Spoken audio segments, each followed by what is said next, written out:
remettre la nature dans son sens de l'évolution.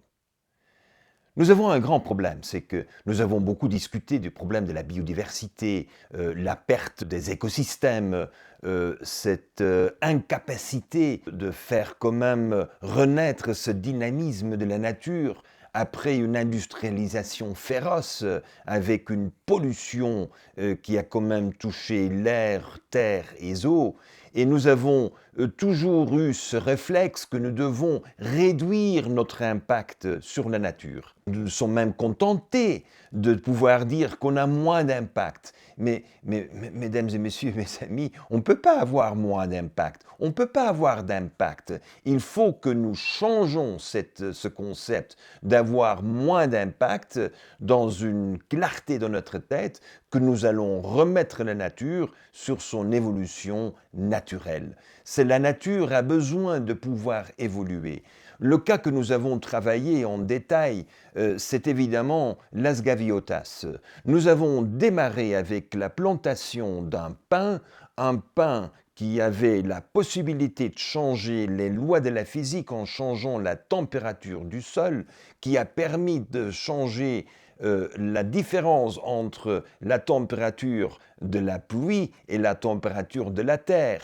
Et comme ça, la terre a recommencé à faire percoler l'eau et de remettre des nutriments dans cette couche de terre qui était fort abîmée parce que on avait éliminé la forêt tropicale de la région.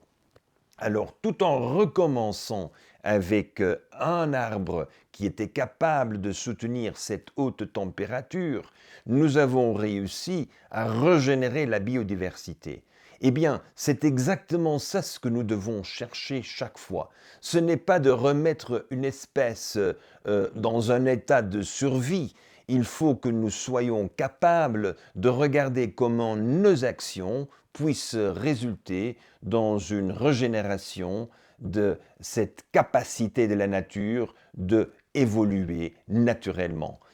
Nous avons connu en Colombie, avec le projet de Las Gaviotas, on a démarré avec une espèce et après 5 ans, on avait 17. Mais après 10 ans, on était déjà à 256 différentes espèces de plantes qui sont revenues. Remettre la nature sur cette voie d'introduire beaucoup plus de biodiversité, avant tout avec la biodiversité qui est autour d'elle, qui permet quand même de faire renaître les produits de biens communs dont nous avons besoin. Quand vous avez cette biodiversité, le premier résultat dans cet espace qui est généré, c'est l'eau. Nous avons de nouveau l'eau potable, l'eau qui ne pouvait pas percoler, percole, mais maintenant est enrichie dans cette air avec des minéraux, mais en plus l'espace de 10, de 20, de 40 mètres cubes en dessus de cette terre nous permet de générer une humidité qui permet non pas seulement de faire renaître la nature, de remettre sur cette voie de coévolution, mais nous allons alors immédiatement les bénéfices, et le premier bénéfice, c'est l'eau. C'est la raison pour laquelle nous avons décidé d'offrir l'eau gratuitement à la population locale, parce que c'est un cadeau de la nature. Cette capacité de remettre la nature sur cette voie évolutive, eh bien, ça doit être notre grand changement de règles, parce qu'aujourd'hui, les règles qui dominent, c'est qu'on va faire moins mal. Eh bien, nous devons faire du bien et pas moins mal.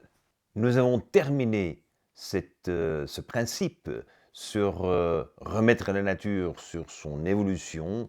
Eh bien, nous allons maintenant discuter le deuxième principe de ce volet de changeons les règles du jeu, et on va parler de conserver la gratuité et la prospérité du commun.